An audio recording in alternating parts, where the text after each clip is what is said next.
Réinventons demain, le magazine du développement durable de Radiolac. Avec SIG, votre partenaire privilégié pour vous accompagner avec des solutions locales et durables. Et aujourd'hui, ce mois-ci, dans Réinventons demain, nous allons nous intéresser à l'innovation avec SIG, bien évidemment, et de nombreux invités à nos côtés. Bonjour Isabelle Dupont-Zamperini. Bonjour. Alors, des invités qui nous ont rejoints pour cette émission spéciale innovation. Oui, et notamment Giorgio Poletto, vous êtes responsable notamment de l'innovation à SIG. Bonjour. Bonjour. C'est quoi l'innovation à SIG, Giorgio ? C'est une très bonne question. Il faut effectivement clarifier les termes parce que on peut voir une différence entre, par exemple, les gens pensent que c'est de la créativité ou avoir des idées ou alors faire des entreprises, des startups. Et en fait, c'est un peu différent de tout ça. Moi, j'aime bien reprendre une définition assez simple qui est celle de dire que c'est une idée nouvelle qui crée de la valeur. C'est-à-dire que quand on a une idée, ça ne suffit pas. Souvent, il faut ensuite passer à l'action et puis il faut créer de la valeur. Alors, valeur, c'est quoi pour nous à SIG ? C'est créer bien sûr de la valeur économique, mais surtout de la valeur environnementale et sociale. Et donc, c'est sur ces trois volets qu'on regarde les innovations. Mais alors concrètement, pourquoi c'est important à SIG d'innover ? Tout le monde a des idées et peut les mettre en mouvement et passer à l'action. Et en fait, c'est important parce qu'une entreprise qui n'innove pas, c'est une entreprise qui meurt. Il faut être clair, l'innovation, c'est la capacité aussi à surmonter les défis de changement qu'on a. Et on se rend bien compte qu'aujourd'hui, on en a beaucoup de défis de changement. Changement climatique, crise, etc.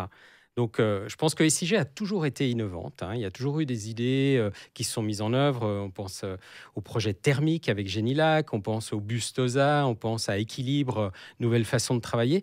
Mais il faut continuer ça, il faut innover systématiquement pour continuer à rester pertinent. Alors, allons directement dans le concret. À vos côtés, Gaëtan Givor, vous êtes responsable à SIG de la gestion géomatique.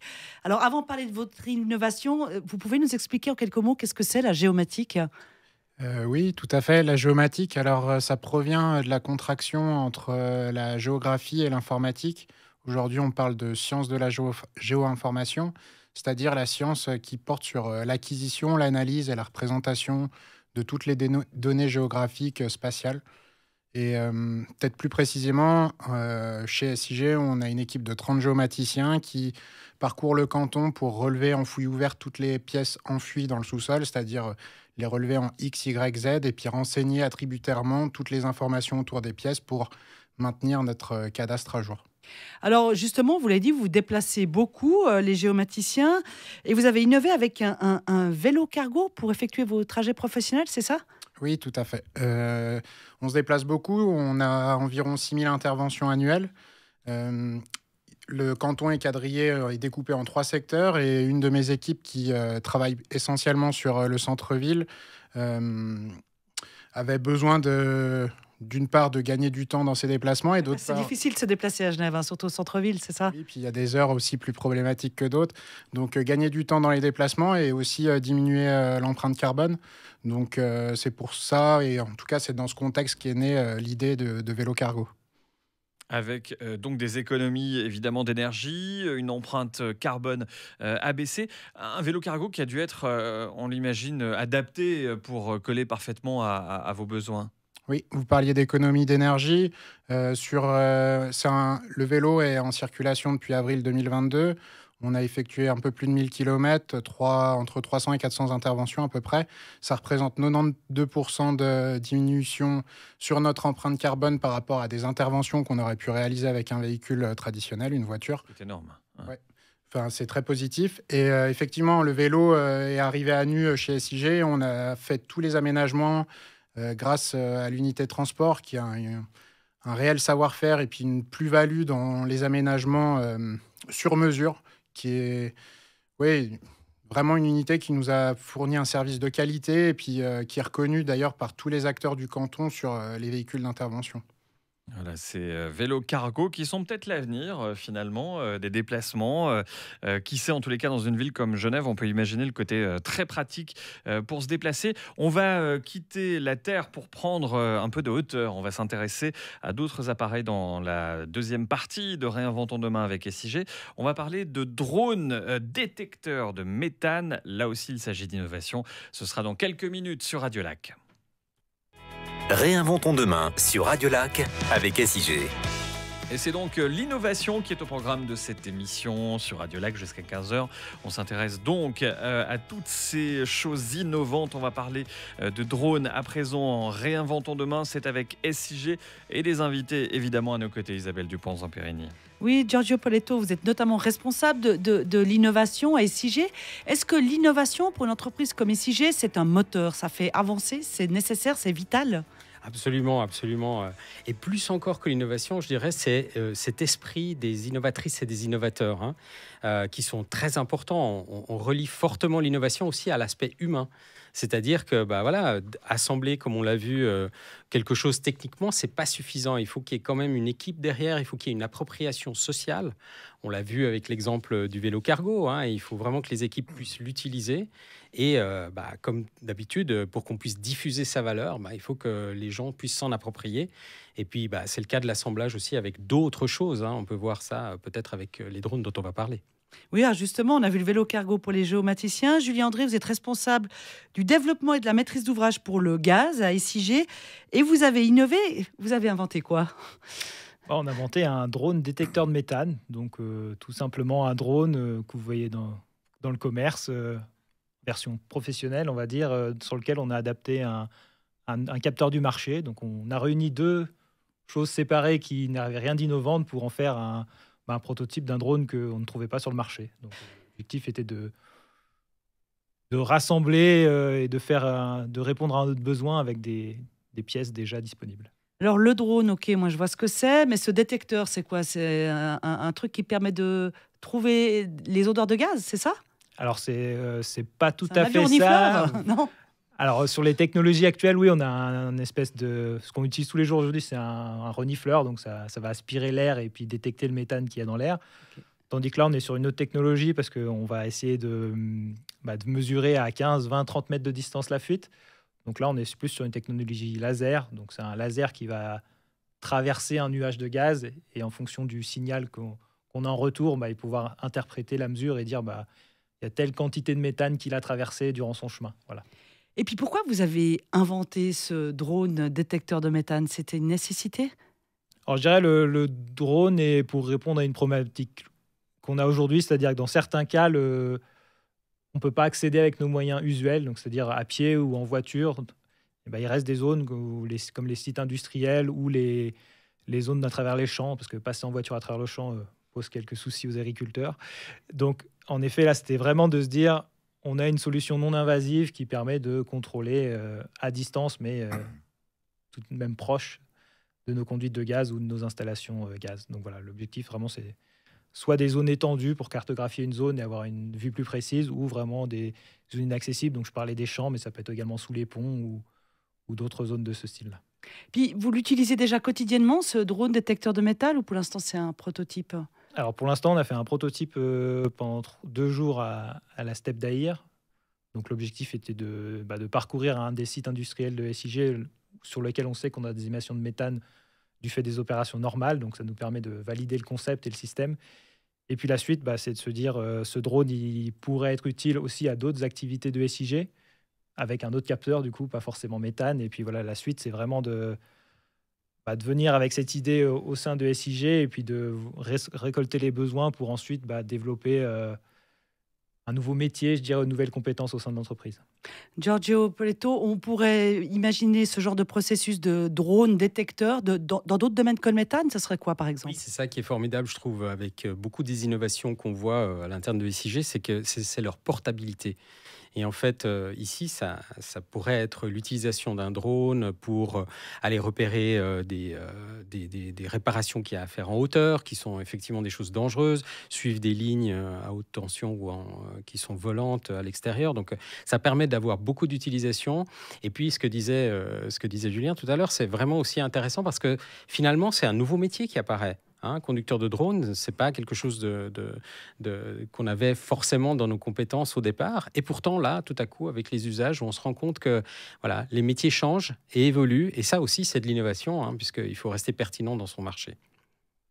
Ça va peut-être susciter des intérêts chez, pourquoi pas chez des jeunes. C'est vrai que ces drones sont très à la mode. En tous les cas, on a bien compris l'utilité qu'ils pouvaient avoir dans des domaines tels que ceux de SIG. On va revenir dans quelques instants. Réinventons demain. On parle donc innovation.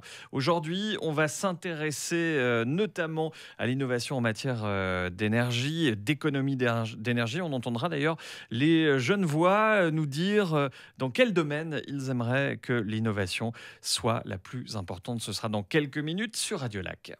Réinventons demain, le magazine du développement durable de Radio Lac. Avec SIG, votre partenaire privilégié pour vous accompagner avec des solutions locales et durables. Et dans cette dernière émission de l'année, nous nous intéressons aujourd'hui à l'innovation avec de nouvelles idées, des choses qui font avancer effectivement tout un tas de domaines et notamment en ce qui concerne les économies d'énergie. Nous sommes allés à la rencontre des Genevois pour leur demander finalement dans quel domaine ils aimeraient que l'innovation soit la plus importante. Écoutez leur réponse. Moi, je pense qu'il faut améliorer surtout les transports en commun. Par exemple, améliorer tout ce qui est bus, train, etc. Améliorer toutes les connexions des transports publics. Ce serait cool qu'on consomme peut-être moins de choses, en fait, de se rendre compte qu'on a besoin de moins d'objets finalement. Et je sais qu'il y a quelque chose qui se fait un petit peu, des fois, comme par exemple la Manivelle à Genève. C'est un centre où on peut se prêter les objets. Ici en Suisse, j'imagine plutôt du solaire, peut-être de l'éolien dans les montagnes. Les transports publics. Parce qu'il y a pas mal d'efforts, c'est quand même pas mal, mais ça devient vite lourd suivant dans quelle région on est. Ressortir tous les vélos. Voilà, le vélo, c'est peut-être le moyen de se déplacer du futur. On va peut-être y revenir, on y sera peut-être forcé. On l'a entendu, les Genevois sont évidemment très portés sur les économies d'énergie et sur de possibles évolutions, de possibles innovations dans le monde qui nous entoure pour le monde de demain. Gilles Destieux, bonjour. Bonjour. On va donc parler avec vous de ces innovations. Vous êtes professeur environnement, climat, énergie et architecture à l'EPIA, différents domaines que vous représentez. On m'a dit que vous aviez mis au point un cadastre solaire. C'est quoi exactement ? Oui, en effet, ce n'est pas tout récent puisque nous avons déjà développé un premier cadastre solaire en 2011 pour le canton de Genève, avec également des partenaires académiques, les écoles polytechniques de Lausanne et de Milan. Et nous voulions déjà, dès cette époque, donner envie aux propriétaires de s'engager dans les installations solaires et puis de fournir un certain nombre de données aussi pour les professionnels, pour les acteurs politiques, afin de se donner aussi une idée du potentiel solaire à Genève sur les toitures des bâtiments. Et donc, en gros, ce cadastre, ça permettait de dire sur ce toit-là, c'est pas mal, on peut avoir des bons rendements, puis sur l'autre toit, c'est un petit peu moins bon parce qu'il est moins bien orienté, c'est ça ? Exactement, on avait des données de base qui renseignaient sur le potentiel, en effet, assez global des toitures. Et puis alors, ce cadastre-là, vous l'avez développé en 2011, mais maintenant, vous avez mis une pierre supplémentaire à l'édifice. C'est un cadastre solaire pour les panneaux en façade. Oui, alors peut-être juste avant de parler des panneaux solaires en façade, nous avons aussi étendu récemment le cadastre solaire sur le Grand Genève, dans le cadre d'un programme Interreg de collaboration transfrontalière entre la France et la Suisse. Et nous avons étendu ce cadastre sur ce territoire qui couvre le canton de Genève, la France voisine et aussi la région de Nyon. Et nous avons ajouté une nouvelle fonctionnalité sur le web qui permet à des personnes d'évaluer la capacité d'autoconsommer le solaire produit en imaginant s'ils ont une pompe à chaleur, une voiture électrique, et aussi d'évaluer quels seraient les gains énergétiques, aussi quels seraient les gains financiers grâce à une meilleure autonomie énergétique sur leur bâtiment. Alors j'insiste, ces panneaux solaires en façade, c'est un peu nouveau parce que normalement c'est un peu la chasse au toit pour pouvoir mettre des panneaux solaires. Maintenant, on en met sur les façades et votre cadastre permet de situer les façades qui pourraient potentiellement accueillir des panneaux solaires de façon performante. Ce serait effectivement l'idée de pouvoir étendre ce cadastre solaire aux façades. Déjà, c'est vrai qu'il s'agit de pouvoir continuer à mobiliser les toitures facilement disponibles. Mais les façades présentent aussi un intérêt parce qu'elles offrent aussi des grandes surfaces. Après, il y a un certain nombre de défis à relever. D'abord, du point de vue de la recherche, de mieux caractériser à l'échelle bâtie des interréflexions. En fait, c'est le rayonnement solaire qui va ricocher sur les bâtiments, entre les bâtiments, du sol vers les bâtiments. Donc, il faut pouvoir aussi évaluer cela, quantifier cela. Et on a bénéficié d'un projet financé par les SIG, par aussi l'HES de Suisse occidentale, pour modéliser ces interréflexions. Un autre aspect, c'est que les toitures sont généralement assez bien disponibles, et ce n'est pas le cas aussi des façades. Il y a déjà beaucoup de fenêtres, des balcons, et il faut mieux aussi évaluer quelles sont les zones où on pourrait mettre des panneaux solaires. Et pour ça, dans ce projet, on a collaboré avec l'HES Yverdon, avec des images aériennes obliques qui sont capables de pouvoir classer les images et identifier les zones aussi pour installer des panneaux solaires. Donc vraiment tout un gros travail. Et maintenant, on est prêt à pouvoir étendre le cadastre solaire sur les façades, en tout cas les bâtiments prioritaires de ce point de vue-là. Giorgio Poletto, vous êtes en train d'installer SIG sur des cheminées, des panneaux solaires en façade, c'est ça ? Oui, c'est juste. Donc ça, c'est des panneaux classiques qui sont en cours de pose sur les cheminées, et puis aussi sur un bâtiment technique qui est bien orienté à un sud-ouest. Donc on voit toute surface qui peut être raisonnablement exploitée doit l'être pour atteindre vraiment les objectifs que l'État nous donne, on décline. Et puis on a vraiment un programme Soleil pour Genève et le pacte climatique qui pousse à ce qu'on fasse d'ici 2030 x3 et d'ici 2050 x5 pour le solaire. Mais peut-être un point intéressant qui ressort aussi dans ce qui a été présenté, c'est que les deux exemples qu'on a vus précédemment, ce sont des innovations qu'on a fait vraiment à l'intérieur de SIG, de manière aussi à rendre de la valeur à nos clients, mais c'est principalement aussi, ça venait de l'intérieur. Puis là, on voit une forme d'innovation où on a soutenu avec le fonds Vital Innovation, qui a été cité, un autre type d'innovation qu'on finance sur de la recherche appliquée, de l'extérieur. On a aussi d'autres manières de le faire en innovation ouverte avec des hackathons. Et ça nous permet aussi de tirer parti d'une espèce d'intelligence qui est à l'extérieur de l'entreprise. Donc on ne reste pas refermé sur nous-mêmes. On essaye de vraiment stimuler aussi bien à l'intérieur qu'à l'extérieur cette innovation qui est durable. On est toujours plus intelligent à plusieurs. Exactement. Gilles Destieux, brièvement, est-ce que ces panneaux solaires en façade sont une des solutions pour pouvoir produire davantage d'énergie d'origine renouvelable ? Est-ce que le potentiel de production est important ?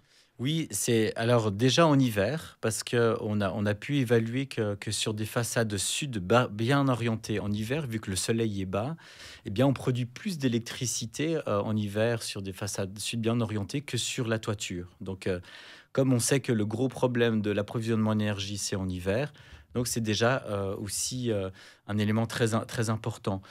Un autre avantage des façades, c'est quand on a des bâtiments hauts, eh bien, les surfaces des toitures ne suffisent pas à absorber toute la consommation importante de ces bâtiments. Et donc, qui dit bâtiment haut, dit petite toiture, mais grande façade. Et là, il y a un grand potentiel, surtout lorsqu'il s'agit de rénover les bâtiments, de remplacer peut-être les éléments extérieurs. Et là, ça devient très intéressant parce que le panneau solaire peut même devenir un élément constructif aussi du bâtiment rénové, grâce aussi à toutes les gammes de couleurs aussi maintenant qu'on peut utiliser, et pas seulement des panneaux solaires noirs en fait. Voilà. Voilà, ce sera évidemment de nouvelles choses qui vont arriver dans les années prochaines. On sait que là aussi, il y a beaucoup d'innovation. L'innovation, ça peut aussi passer par une plateforme de financement participatif dont on parle régulièrement, en tous les cas tous les mois dans cette émission. La plateforme Impact de SIG avec des projets innovants. On va y revenir dans une quatrième partie sur Radio Lac. Réinventons demain avec SIG jusqu'à 15h. Réinventons demain sur Radio Lac avec SIG. Il est question d'innovation dans cette nouvelle et dernière émission de cette année 2022. On sera de retour bien évidemment en janvier. Réinventons demain avec SIG l'innovation à travers une plateforme internet, une plateforme de financement participatif. SIG qui a donc créé Impact en lien avec ces métiers. Alors Giorgio Paoletto, c'est quoi exactement Impact, peut-être pour celles et ceux qui nous écoutent, qui n'ont pas eu l'occasion encore d'aller découvrir cette plateforme? Alors, il faut y aller absolument, hein. C'est SIG Impact et c'est la plateforme de financement participatif des Genevoises et des Genevois dans le cadre de projets de transition énergétique et environnementale. Et donc, c'est une plateforme qui est proposée par SIG. Elle met en relation des gens qui sont porteurs de projets, qui ont un impact environnemental et énergétique, et puis ceux et celles qui veulent, donner un peu d'argent pour recevoir une bonne affaire en contrepartie. Et donc, ça permet de soutenir les entrepreneurs, ça permet de soutenir la transition énergétique, et puis ça fait du bien à la planète, bien sûr, et également le fait de garder le contact avec nos clients à SIG, parce que les Genevoises et les Genevois veulent faire plus. Hein. À chaque fois qu'on les voit, on entend, ils aimeraient faire un petit peu plus pour la transition. Et chacun participe à la hauteur de ses moyens. Exactement, il y a un niveau de contrepartie, donc on peut choisir si on veut simplement mettre quelques dizaines de francs, mais on peut aller aussi beaucoup plus haut. Puis ensuite, tout ça, ça s'accumule et on arrive à financer des assez jolis projets. Hein. Frédéric Godmer, vous êtes l'un des concepteurs de cette plateforme de financement participatif Impact. Comment vous est venue cette idée ? La jeunesse de l'idée, je vais être très franc avec vous, c'est Pierre Rabhi, c'est la légende du colibri qui nous a inspirés pour dire que chacune pouvait faire sa part en fait. Et que, entre guillemets, les petits ruisseaux peuvent faire les grandes rivières. Typiquement que chaque contribuable, chaque citoyen, chaque citoyenne peut volontairement apporter sa pierre à l'édifice avec une contribution financière pour abonder favorablement dans un projet auquel il croit, de transition écologique à l'échelle de Genève, pour effectivement faire émerger ce projet-là de manière concrète, avec les sommes récoltées. Ouais. Alors, ça fait déjà un moment que ça existe, Impact. Ça fait combien de temps ? Est-ce que vous pouvez tirer déjà un bilan positif de cette plateforme de financement participatif ? Alors, tout à fait. Bientôt 5 années. On a basculé d'un mode prototype, effectivement innovant, il y a un peu plus de 5 ans, à désormais une plateforme de financement participatif à l'échelle locale et spécialiste vraiment en transition écologique à l'échelle de Genève. 5 ans, quelques chiffres clés, 1,5 million de francs récoltés, 50 projets publiés et effectivement, surtout très important, 90% de succès. J'allais vous poser la question, est-ce qu'ils ont tous abouti ? Non, mais 90% c'est beaucoup. 90% c'est vraiment beaucoup, mais au-delà des chiffres, en fait, c'est lié à l'accompagnement que SIG porte et propose aux porteurs de projets en amont, pendant et après la campagne de collecte de fonds. Tout à fait. Mais comme ça, l'accompagnement, ça consiste en quoi ? Alors c'est comme un marathon, Isabelle, ça se prépare. Pas du jour au lendemain, mais il faut plusieurs semaines en amont pour justement dire mais c'est quoi le projet, le faire savoir, surtout communiquer vis-à-vis de sa proche famille, ses proches amis, des collègues et des cercles concentriques en termes de communication pour générer de l'aura autour du projet et que les gens disent mais j'y crois à ce projet-là en fait. Au-delà des projets que SIG propose pour ses propres activités, là c'est des entreprises, des associations genevoises qui ont leurs propres projets sur leur cœur de métier ou même de manière annexe, pour lesquels, effectivement, les Genevoises sont invitées volontairement à contribuer s'ils le souhaitent. Alors, Giorgio, je vais être un petit peu impertinente. Ok, c'est de l'innovation, mais le financement participatif, ça existait bien avant Impact. Pourquoi vous innovez ? C'est sûr, mais ça, c'est une idée reçue qu'il y a fréquemment. Hein. Se dire qu'il faut trouver une invention super originale que personne n'a jamais pensé. Et ça n'arrive que très rarement. C'est ce qu'on appelle de l'innovation de rupture ou l'innovation transformationnelle. Mais on a beaucoup d'innovations qui sont adjacentes ou même incrémentales. Et ici, par exemple, il n'y a aucune plateforme qui proposait quelque chose, une valeur ajoutée pour les gens, telle que celle qui a été proposée. Donc, il y a des plateformes généralistes, mais il n'y avait rien sur la transition énergétique, écologique sur Genève. Donc, ces projets, ils apportent vraiment de la valeur. C'est des gens plus locaux, c'est plus de proximité, on voit vraiment les résultats. Et donc, c'est quelque chose qui n'existait pas. Et puis, la preuve en est, c'est que si il n'y avait pas des gens qui étaient intéressés, elle ne marcherait pas. Et ici, en fait, on voit avec les chiffres qui viennent d'être cités qu'en fait, c'est un succès. Hein.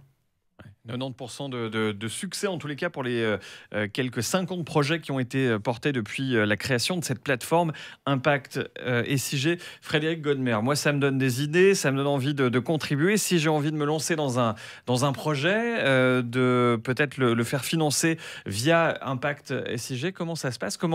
Quels sont les critères importants qu'il faut prendre en compte?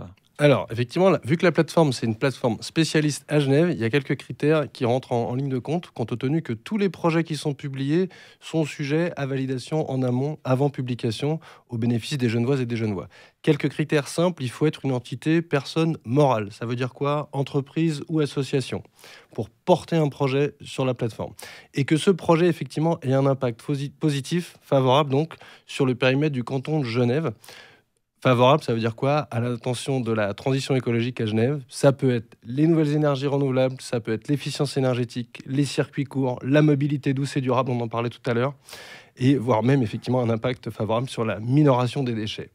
Si tel est le cas, vous pouvez effectivement nous contacter sur la plateforme. Il y a une page de dépôt des projets, donc bienvenue, et appel à candidature pour les futurs porteurs de projets. Eh ben, on va y réfléchir, Isabelle. On va s'y mettre. On va façonner un bon dossier. Et puis, on va se retrouver dans quelques minutes pour la 5e et dernière partie de Réinventons demain spéciale innovation sur Radio Lac, avec la dernière partie dans laquelle on fait quelques projets. On imagine un petit peu ce que pourrait être le futur. Est-ce qu'on aimerait qu'il y ait pour le futur? Comment on aimerait que les choses se passent? On revient dans un tout petit instant sur Radio Lac. Réinventons demain, le magazine du développement durable de Radio Lac. Avec SIG, votre partenaire privilégié pour vous accompagner avec des solutions locales et durables. C'est un sujet passionnant dont nous parlons aujourd'hui, l'innovation, les innovations même, pourrait-on dire, un sujet quasiment sans fin. Voilà qui peut nous laisser aussi rêver. Isabelle, justement, on va rêver un petit peu avec vous et avec nos invités. Vous allez leur transmettre votre célèbre baguette magique pour savoir finalement ce qu'ils aimeraient en faire pour le futur. Frédéric Godmer, je vous donne cette baguette magique. Qu'est-ce que vous faites en matière d'innovation ? Alors, j'œuvre le plus vite possible, mais de manière collégiale, pour que le canton soit de plus en plus résilient et surtout 100% autonome en énergie locale et renouvelable. Ok, espérons que votre vœu puisse se réaliser et très rapidement avant cet hiver rigoureux qu'on nous promet. Giorgio Poletto, qu'est-ce que vous faites avec votre baguette magique? Alors, si on peut faire ce qu'on veut, moi, je rêverais de voir un arrêt des subventions aux énergies fossiles, déjà, et puis aussi trouver le stockage énergétique de long terme de l'été vers l'hiver. Et ça, c'est vraiment le chaînon manquant pour la transition énergétique, à mon avis. Les barrages ne suffisent pas? Je pense qu'il faudra en plus autre chose, parce qu'effectivement, il faut un stock. Là, on a vu que cet hiver déjà, ça devient tendu. Et si on trouvait ça, ce serait vraiment, même au niveau mondial, ce serait vraiment une très, très grande avancée. Gilles Destieux, vous avez une baguette magique. Qu'est-ce que vous faites avec votre baguette magique ? Eh bien, vu le très fort engouement en ce moment pour les énergies renouvelables, la très forte demande, beaucoup de gens veulent installer des panneaux solaires, installer des pompes à chaleur. On a une demande très forte, mais une offre qui ne suit pas la demande, notamment en termes de personnel, d'experts, de professionnels. Donc moi qui suis à IPIA, qui forme aussi les futurs ingénieurs, architectes, je rêve que il y ait encore plus de personnes qui aient envie de suivre les formations dans le domaine des filières de l'énergie et du bâtiment. C'est un appel lancé aux jeunes en formation. Gaëtan Givors, je vous donne une baguette magique. Qu'est-ce que vous faites avec ? Avec une baguette magique, je dirais que j'aimerais que tout le monde se sente libre de pouvoir faire des propositions en termes d'innovation frugale et que ces innovations nous permettent de lutter efficacement contre le réchauffement climatique. Merci. Enfin, Julien André, c'est à vous que revient le dernier mot. Vous avez une baguette magique, qu'est-ce que vous faites avec ? Alors, je dirais, dans la continuité de ce qui a été dit précédemment, vraiment... que les gens ont des idées, mais qu'il y a aussi une incubation, un moteur, un groupe ou quelque chose qui permet de faire avancer ces idées, parce que tout seul, c'est dur, ensemble, on y arrive plus facilement. Il y a des idées, il y a ce besoin de les incuber. Heureusement, SIG est là pour permettre de réaliser, en tous les cas, tous ces beaux projets à travers, notamment, on en a parlé il y a quelques instants, la plateforme Impact SIG. Isabelle, avant de se quitter, un petit agenda. C'est la fin de l'année. Qu'est-ce que vous nous avez réservé pour ce mois de décembre ? On va parler d'Impact. Il y a un projet qu'on peut encore financer jusqu'à la fin de cette semaine. C'est le Cri de la carotte. Propose aux Genevois et Genevoises des alternatives saines, des repas rapides, élaborés avec la surproduction maraîchère du canton. Alors, c'est des soupes, sirops, condiments qui sont préparés avec ces légumes qui ne sont pas toujours vendables parce qu'ils ont une tête un petit peu bizarre et ça évite de les jeter. Et le but de cette campagne de financement participatif, c'est d'optimiser le travail de ces personnes au Cri de la carotte en acquérant 2 marmites basculantes pour leur cuisine et aussi un vélo cargo pour livrer dans toute la ville. Voilà, donc ça, clairement, on peut aider, nous, en tant que Genevois, on peut apporter un soutien, encore une fois, à hauteur de ses moyens et ça permettra de faire avancer ce beau projet. Enfin, il y a une exposition au quartier libre des SIG, donc c'est au Pont de la Machine, Les Allumés. Ça a commencé le 1er décembre, c'est jusqu'au 30 avril. C'est réalisé par le Musée en Herbe et Little Beaux-Arts. Celle-ci est organisée par SIG. Donc c'est une exposition artistique, didactique, qui explore les thèmes de la lumière et de la nature. Et les œuvres sont présentées par des artistes reconnus sur la scène internationale, la scène française et suisse, et ils sont engagés pour la planète. Enfin, je ne sais pas si vous allez y participer. Je jette un petit coup d'œil à vos fiches. Là, je vois la Coupe de Noël. Effectivement. Voilà, SIG est partenaire de la Coupe de Noël, la traditionnelle nage hivernale genevoise qui a lieu cette année sur 2 jours, le 17 décembre pour la catégorie humoristique. Donc, c'est celle où vous allez participer, déguisé en Père Noël, puis on mange la fondue après dans le lac. Et puis le 18, c'est pour la compétition, mais encore quelques déguisement autorisé et puis surtout beaucoup de courage parce que l'eau va pas être très très chaude. Voilà, donc ça c'est ce week-end, demain et dimanche. Merci beaucoup Isabelle, merci à tous nos invités. Une émission que vous allez pouvoir retrouver bien évidemment comme chaque mois en intégralité et en podcast sur radiolac.ch.